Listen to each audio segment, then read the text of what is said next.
माना के लाख दुख और तकलीफ हमने सहा है, परंतु ये नहीं भूलना है कि समय अभी जो चल रहा है इसके अनुसार कोई विशेष परिवर्तन का माहौल हमारे जीवन में बन सकता है। ध्यान रखिएगा, जब तक हम इस मन में ये सोचते रहेंगे कि अब कुछ नहीं हो सकता, कुछ नहीं हो सकता, तब तक कोई ऐसी शक्ति नहीं जो आपके जीवन को प्रभावित कर पाए। परंतु ध्यान रखिएगा, असंभव कुछ भी नहीं है। यदि हम अपने अंदर ठान लें तो संभव है हर चीज़ जो हम चाहते हैं, क्योंकि आपके जो राशि के स्वामी बनते हैं ये कोई और नहीं, स्वयं मंगल देव बनते हैं। ध्यान रखिएगा, मंगल देव स्वयं कौन है भाई? स्वयं सेनापति ग्रह माना गया है मंगल को। इसलिए आपको हार कभी नहीं मानना है। एक दिन ऐसा जरूर आएगा कि आपके जीवन में आप विजय पथ के जो रथ होते हैं इस पर आप सवार जरूर होंगे। ध्यान रखिएगा कि सूर्य देवता का गोचर अभी आपके लाभ भाव पर हो रहा है। लाभ भाव वो स्थान हो गया जहां पर ये आकर के सिर्फ और सिर्फ आपके इनकम, आपकी इच्छाओं की पूर्ति को प्रदर्शित करेंगे। कैसे करेंगे, कब करेंगे, क्या करेंगे, इसी बात को समझने के लिए आप और हम यहाँ पर एकत्रित हुए हैं। ध्यान दीजिएगा, सूर्य भगवान आपके जीवन में आपके दशमेश बनते हैं, मतलब और साथ ही साथ आपके योग कारक ग्रहों में इस सूर्य की गणना की जाती है। जब सूर्य भगवान आपके दशम भाव को छोड़ करके आपके इनकम भाव पर प्रवेश करते हैं, इसका मतलब कोई लाभ की बारी आ गई है। कोई ऐसा सौगात मिल सकता है हमारे जीवन में जहां से हमारी इच्छाओं की पूर्ति हो। क्यों? क्योंकि एकादश भाव हमारी इच्छाओं का होता है। हमने जो जिया है अपने जीवन को, हमने जो चाहा है, हमारे जो डिज़ायर हैं, उनकी प्राप्ति कैसे नहीं होगी? संभव सब कुछ है, असंभव कुछ भी नहीं। इस बात को आप स्वतः भी स्वीकार कीजिएगा। सूर्य भगवान जहां पर जाते हैं वहां पर उस भाव को ये प्रकाशित करते हैं। उस हिसाब से भाई जब ये आपके इनकम भाव पर आए हैं तो इनकम को प्रकाशित कैसे नहीं करेंगे? इसके पहले ही भगवान सूर्य आपके दशम भाव पर चल रहे थे। दशम भाव हमारे कर्मों का होता है। आपके कर्म पर आपने ध्यान दिया, देखिए कितना आपने कर्म किया। तो माना जाता है कर्म के बाद ही जो अगला भाव होता है, जो अगला घर होता है, यही लाभ का घर होता है। कुल मिलाकर के यहाँ लाभ की बढ़ोतरी, इच्छाओं की पूर्ति, जो लोग समाज से जुड़ा हुआ कार्य करते हैं उनको यहाँ लाभ की प्राप्ति हो सकता है। जो सोसाइटी इत्यादि में अपने जीवन को आजमाना चाहते हैं, जो अपना कैरियर आजमाना चाहते हैं किसी विशेष फील्ड में, वो सबको यहाँ पर सफलता मिलने की संभावना बन जाती है। बात यहाँ सिर्फ समाप्त नहीं होती। सूर्य के पास एक दृष्टि है, सभी ग्रहों के पास सातवीं दृष्टि उनकी पूर्ण दृष्टि मानी गई है। उस हिसाब से भगवान सूर्य नारायण आपके पंचम भाव को गोचर वश देख रहे हैं। कहाँ पर? तो 1, 2, 3, 4, 5, 6, 7 इनकी सातवीं दृष्टि आ रही है सीधे आपके पंचम भाव पर। 1, 2, 3, 4, 5 मतलब पंचम भाव से जुड़ा भी यदि कोई समस्या हमारे जीवन में है उसको भी यहाँ पर प्रकाशित करेंगे, क्योंकि भगवान सूर्य एक मरकरी लाइट के बराबर है। इतना प्रकाश है भगवान सूर्य को, जो सारे जगत को जो प्रकाशित करते हैं। कैसे हमारे पंचम भाव को प्रकाशित नहीं करेंगे? पंचम भाव वो स्थान हो गया भाई जो आपके अपना शिक्षा का स्थान होता है। पंचम भाव हमारी मन स्थिति होती है। पंचम भाव हमारे निर्णय का होता है। पंचम भाव ही आपके शेयर मार्केट का होता है। पंचम भाव ही आपके संतान का भी होता है। इससे जुड़ा कोई भी कार्य है, आप देखिएगा कि सूर्य भगवान की रोशनी वहां पड़ रही है। वो मरकरी लाइट का जो फोकस है वो आपके पंचम भाव पर पड़ रहा है। इस कारण से इसकी जागृति होगी। सूर्य भगवान को आप सब जानते हैं आदि अनादि भगवान कहा गया है। जो विश्व में जब प्रलय हो जाता है तब भी यही भगवान साक्षात नजर आते हैं। इस कारण से जब ये आपके पंचम पे जाते हैं, ये मतलब पंचम पर इनका दृष्टि होता है, मतलब प्रारब्ध में जो आपने कर्म किया है उसका भी प्रतिफल, आज तो आप जो कर्म कर रहे हैं उसका तो प्रतिफल देंगे ही देंगे क्योंकि वो लाभ भाव में बैठे हैं, लेकिन प्रारब्ध पूर्व में हमने जो अच्छे या बुरे कर्म किए हैं उनका प्रतिफल भी ला करके आपके जीवन पर यहाँ पर आपको प्रदर्शित करेंगे। सूर्य भगवान का वो कार्य है।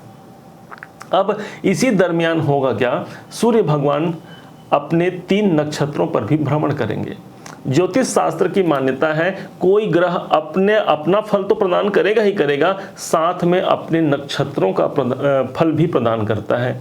उस हिसाब से बड़े ध्यान से समझिएगा। 17 सितंबर से लेकर के 17 अक्टूबर तक आपके जीवन पर सूर्य भगवान रहने वाले हैं आपके एकादश भाव में, और वो कन्या राशि पर हैं जो कि इनके पृथ्वी तत्व की राशि है और इनके मित्र की राशि है।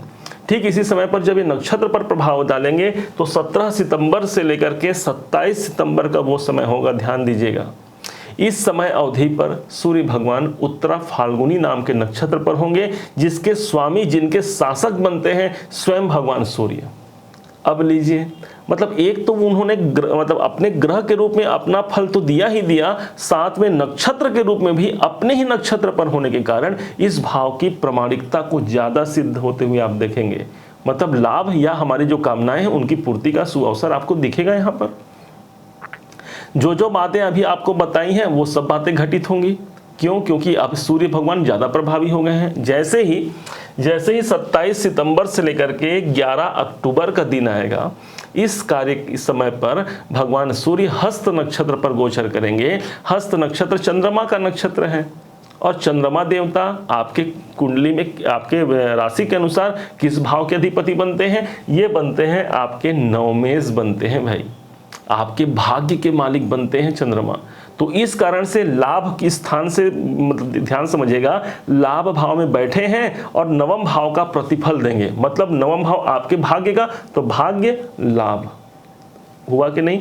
उच्चाधिकारियों से लाभ, भगवान से कृपा की प्राप्ति, पिता से कृपा की प्राप्ति या पिता से लाभ, ये सब कुछ यहाँ पर चंद्रमा के द्वारा प्रदर्शित होने वाला है। चंद्रमा, ध्यान दीजिएगा, सदैव के लिए वृश्चिक राशि के लिए उनके भाग्य के अधिपति बनते हैं। कभी कभी ऐसे देखने को मिलता है जिसके कारण से भाग्य हमारे स्थिर भी नहीं रहते। आज परिवर्तन है, कल फिर से कुछ और परिवर्तन हो गया, इसी कारण से भाग्य हमारा एक स्थिरता को प्राप्त नहीं हो पाता। चंद्रमा को देखिए, चंद्रमा मन का देवता होता है, इसलिए मन को हमारे बार बार चलायमान करता है। ये मन बड़ा चंचल है, कैसे तेरा भजन करूं, जितना इसे समझाऊं उतना ही मचलता है। इस समय पर नवमेश, जब आपको भाग्य का साथ चाहिए, आप ध्यान दीजिएगा अपने नवमाधिपति जो चंद्रमा है, इसका भी आपको हमेशा ध्यान रखना है। अपने मन पर आपको नियंत्रण रखने की आवश्यकता है, जिसके द्वारा हम श्रेष्ठ से श्रेष्ठतम को प्राप्त कैसे नहीं कर पाएंगे, आप स्वतः विचार कीजिए। चंद्रमा कौन है? चंद्रमा हमारी माँ है। तो यदि किसी कारण से हमारी माता यदि दुखित है तो समझिए आपने चंद्रमा को पीड़ित कर लिया। ये सिर्फ आपकी ही बात नहीं, संसार में जितने भी प्राणी हैं उन सब के लिए उनकी माता जो है उनकी चंद्रमा है। और चंद्रमा जी के चंद्र के साथ माँ तो जुड़ा ही हुआ है, इसलिए माँ का सेवा करना, माँ की आराधना करना सदैव इस चंद्रमा को, आपके भाग्य को मजबूत करेगा, ये आप समझिए। जैसे ही 11 अक्टूबर से लेकर के 17 अक्टूबर का समय आएगा, इसी दरमियान यही सूर्य भगवान चित्रा नक्षत्र पर होंगे, जिनके स्वामी बनते हैं मंगल देव। अब मंगल देव कौन हो गए, इसको आपसे बेहतर भला कौन जानेगा भाई। आपके तो राशि के स्वामी ही हो गए मंगल देवता। मतलब सूर्य भगवान लाभ भाव से आपके प्रथम भाव को भी प्रभाव दिए, आपके प्रथम घर को, और साथ ही साथ इस समय पर आपके छठे भाव को भी प्रभावी करेंगे। मतलब प्रथम भाव को लाभ दिया, इसका मतलब शारीरिक स्वास्थ्य में यहाँ पर कुछ कमी है तो वहाँ पर निरंतरता, एक अच्छी कंडीशन बन सकती है। यदि हमारे व्यक्तित्व में हमको और निखार चाहिए, या यदि हम और ज़्यादा प्रयास करके अपनी सफलताओं को हासिल करना चाहें, इसके लिए एक सुअवसर मिल सकता है, क्योंकि सूर्य भगवान मंगल के नक्षत्र पर रहेंगे। मंगल साहस है, इसलिए साहस की भी वृद्धि होगी। मंगल सेनापति है, तो दूसरों का कैसे मैं हित करूं, इस पर आपका फोकस होने वाला है।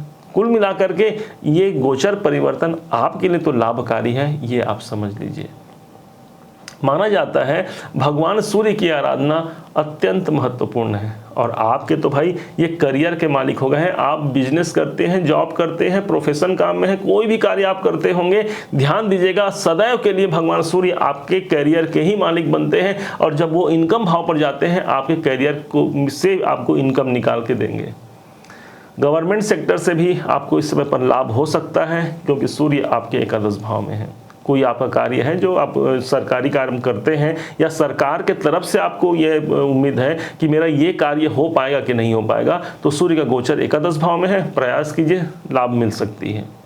अब इन भगवान सूर्य को निरंतर अपने जीवन पर अनुकूल बनाने के लिए भगवान सूर्य को प्रणाम करना कभी मत भूलिए।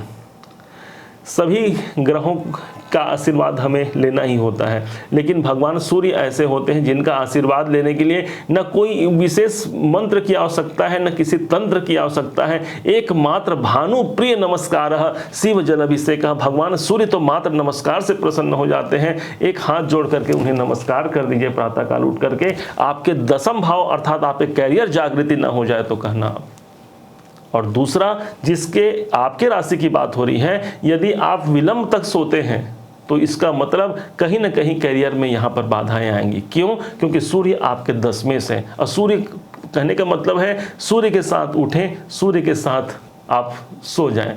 तो भाई अब सूर्य कितना समय उदय होते हैं? सुबह के काल पर उदय होते हैं, उदित होते हैं। उस समय पर आपको उठ करके उनका वंदन करना है। अब सूर्य भगवान सायंकाल डूब जाते हैं, इसका मतलब ये नहीं आपको सायंकाल ही सो जाना है। एक नियत समय पर आपको अपने विश्राम की मुद्रा पर चले जाना है। देख लीजिए, जितने जल्दी आप ये कार्य को अपने जीवन पर अभ्यास करने का प्रयास करेंगे, उतना जल्दी आपका कैरियर, आपका भाग्य भी संतुलित हो जाएगा और एक श्रेष्ठतम ऊंचाई पर पहुंच करके एक दिन ऐसा जरूर समय आएगा कि सफलता आपकी कदम चूमेगी।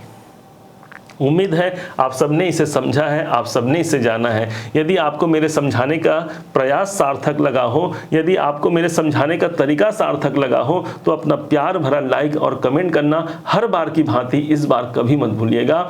और यदि अभी तक आपने चैनल को सब्सक्राइब नहीं किया है, सब्सक्राइब भी कीजिएगा। पुनः एक बार फिर आप सभी का दिवस बहुत मंगलमय हो। इन्हीं शुभकामनाओं के साथ जय सूर्यदेव।